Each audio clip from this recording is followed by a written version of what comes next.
More help is on the way for the small businesses still recovering from the flooding on July 4th in Kerrville.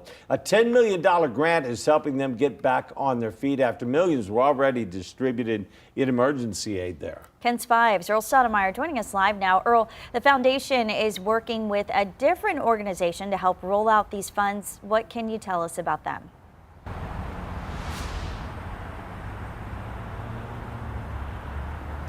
Audrey Berry, good morning to you. The $10 million distributed by the Community Foundation of the Texas Hill Country is going to be distributed by Lift Fund, a national nonprofit based in San Antonio.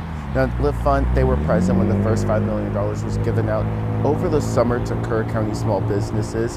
And Lift Fund CEO Amy Herford says the businesses they support are a part of a larger community comeback.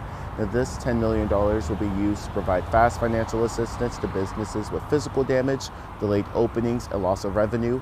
The money can also help workers going without a paycheck, and the Community Foundation of the Texas Hill Country says businesses previously receiving disaster funding can get additional assistance. In total, the foundation has raised $150 million in the past 6 months to support long-term recovery in the Hill Country. To access the Lift Fund grant, head to our website, KENS5.com. Reporting live, Earl Stoudemire, KENS 5.